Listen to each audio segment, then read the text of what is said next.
I always see Jake in the gym too.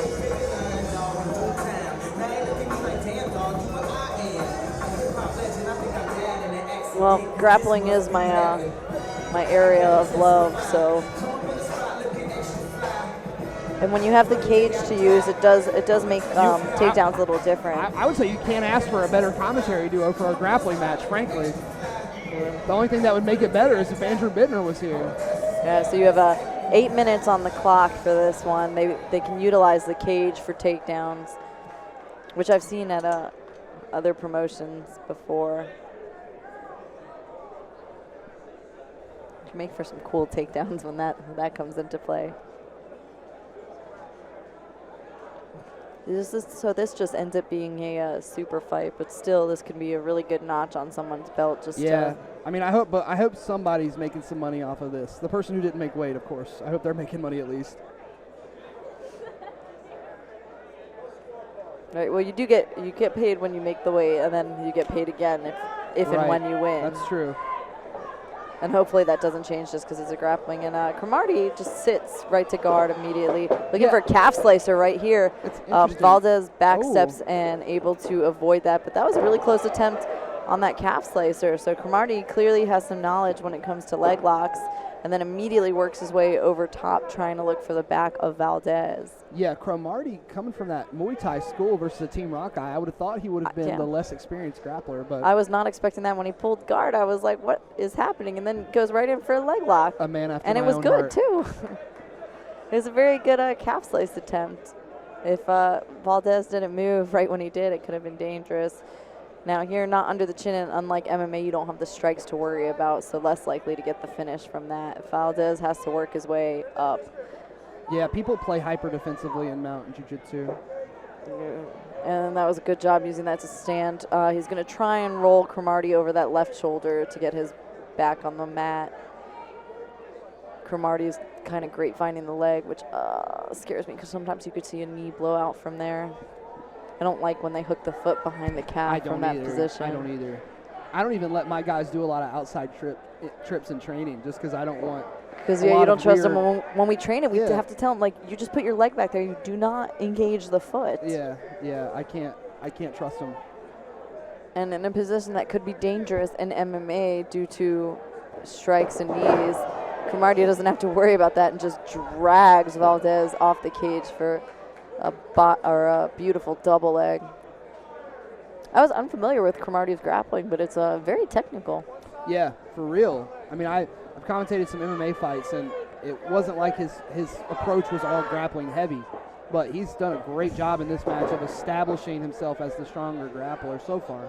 Yeah, beautiful job keeping those body locks, which is so important. Gets a little greedy reaching over top, but Valdes not able to maintain his balance while standing. He hit a absolutely beautiful, I can't remember the name of the move, but I immediately was like, oh, this guy's trained grappling quite a bit. It's like obvious, right? When you've been doing it as long as you have, for instance, you can tell immediately. Valdes reverse. Well, right away when he was going for that calf slicer to the back take, that to me is showing that you understand high-level jiu-jitsu. He hit an octopus guard sweep, and I was like, yes, this guy knows what he's doing. Valdes trying to catch his breath a little bit on top after just an onslaught from Cromartie.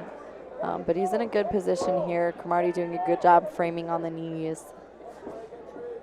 Me personally, this is like my favorite thing to happen in a jiu-jitsu match is like the other guy just attacks me for like most of the round, and then I suddenly get on top. You do the Ali Foreman up against the ropes. Yeah. Little like rope-a-dope action. Thing. Yeah, lately with my students in the academy, I've been just, instead of pulling guard, I pull turtle. And I just let them do whatever. I just let them do whatever they want. Cromartie trying to utilize a butterfly hook here. Valdes has one knee stapled over the leg, though, so it's going to make it difficult for Cromartie to get enough elevation with that butterfly hook. And Valdes fighting for the underhook here. Yeah, but Valdes is not sitting his weight back. Yep. He's like kind of rocking his weight forward, which only makes that butterfly stronger. Like, it could be weaker if he just sat his butt back a little bit. Valdes is usually doing a great job of grinding his head under the chin of Cromartie. We call that the Pez dispenser at the gym. and trying to slide through. Got to be careful that Cromartie can't invert for a leg lock, which. There you go. And he looks for it. He's got to clear the knee line, and he's almost out, but slipping back in. Got a back step. Ooh. Potential for a heel hook option here. Actually, quite nice. That was quite nice. Oh man, he's not quite out. There he goes. Okay. Cromartie attempting knee bar to heel hook, going in the right order there as well. Valdes really have to get this pass. Cromartie doing a good job maintaining some semblance of a guard. I'm not sure how the rule set's going to go, if it's just going to end in a draw without a submission, or if there will be I'm pretty a deciding sure factor. LC will decide, I'm pretty sure. And again, Cromartie utilizing butterfly hooks and trying to get some elevation, keeping his back rounded because you don't want to end up flat. Like this. And yep, this is an automatic advantage in IBJJF if you don't get the pass. The shoulder of justice in play. But being flattened out in half guard is never good. And it just depends on if their rule set, if they're scoring for submission attempts like Fight to Win does, or if they're scoring like points. Because based off of that, there's 2 different winners based off of the rule sets. There's no points. It's going to be 8-minute sub only, ref's decision. No advantages, no points. Beautiful. So they're going to give it to the person who's going to be attacking more than for sure, because that's the easiest way to see it. So far has been Cromartie. It has. And let's see if Valdes can backstep and try and secure any sort of leg lock here. Decides to bail on that idea. So, yeah, if you're a leg lock guy, if you like to do leg locks, you also have to have a deep half game. And that's something that a lot of guys in no-gi don't have. Like, that's more considered a gi thing to have a good deep half game. Well, it's much easier to escape in deep half and no-gi, and especially if you have an MMA background like these guys do, they're not going to look too much for deep half because it traps your arms. Right. Leaves you vulnerable to the strikes. But if you go for leg locks all the time, where do you find yourself? Directly under people in, like, failed X-guard situations or failed entries. So if you just hook the leg with your arms, you're there. You're in deep half. Got to get those elevations. That was not a good idea for Cromartie to hold on to the head there because he can get Von Flued very easily. I always tell people that if we're on the bottom, just don't squeeze. You can't really squeeze the head. He's back on another leg attack here. He's trying to get the leg to reap over the leg of Valdes. Nice Valdes does a really good job of avoiding it that time. Good backstep, and now Let's go Japanese necktie. Yeah, I was about to say, it looks like he's oh, man, he was trying to set up a necktie or darce right there, but Cromartie does the right thing and rolls flat, which avoids that submission. But again, if this was like a points match, Valdes has more points with the guard passing, but it's not, and Cromartie's had more attacks. So again, these Neon Belly are not scoring any points doing this, but again, he's on his side and looking possibly for, again, looking for a necktie. Yeah, he's trying to shoot it now. And then Cromartie gets back flat again. Obviously, I'm a big fan of Japanese neckties. Runs in the family. Yeah, I think I'm getting a little better, though. Yeah, you're like absorbing it. Right. Just kidding, John Chill. Please don't come after me. He's like, the only way to make you better is to necktie you 1,000,000,000 times. And then you finally start being able to see it coming. Got Cromartie flat here. 20 seconds left here. And one thing trying to look for an arm. One thing Cromartie has done consistently is turn away instead of turning inside and trying to introduce his frames. So as the match wore on, Valdes clearly doing a better job as it wore on, but is it enough in the judges' eyes is the question, because Cromartie dominated early on. And time. So Valdes ends that grappling match stronger. Cromartie started stronger.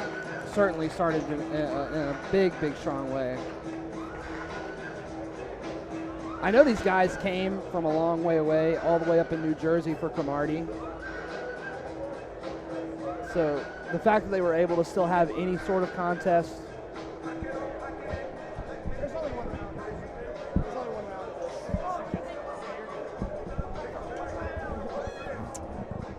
Oh, EBI overtime. What the heck? EBI overtime looking for the winner. But why overtime for a fight with no points. I mean, I guess it is sub only. Because they want, sub only rules that they want to see a winner. It's 11:45, guys. So Valdes is going to start with hooks in. All Cromartie has to do is escape. Yeah. But he can't escape right into a submission. Let's back up a little bit. Let's explain that in EBI overtime, it's who has the most ride time if you don't get a sub. So even if he subs Cromartie here, Cromartie will get the opportunity to sub him back. Exactly. And it depends, too. Some EBI rule sets actually do 3 rounds of overtime, where you start in both the spiderweb armbar position and then you start in the back. I doubt they're going to do that here because nobody ever starts in spiderweb. It is getting late.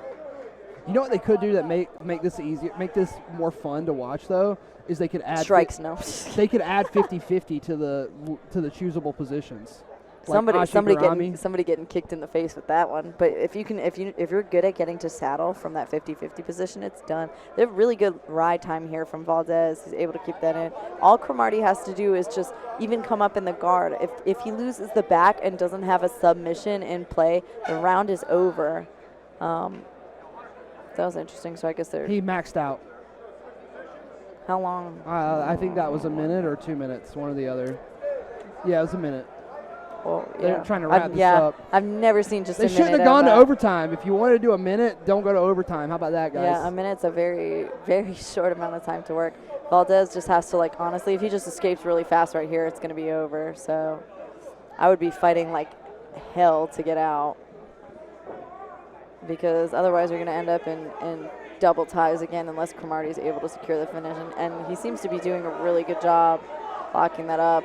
Valdes did the correct defense there and fight. And once he gets that arm free, he is technically clear.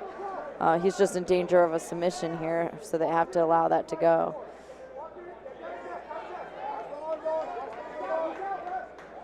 And time, he escaped. That was very good. I can't believe Cromartie was able to keep that arm isolated as Valdes was coming up into the guard. But Valdes will be your winner with longer ride time on the back in a modified EBI overtime rule set with only a minute. That's being very generous. Allowed. It's being very generous to call it a modified rule set. I've never seen a minute for EBI before. And I'm sure all the people in attendance that don't understand jiu-jitsu have no idea what happened. They're all in line at the concession stand right now still, so. And then listen to the stream. I'll tell you what happened. Great fight, my friend. Phenomenal stuff again.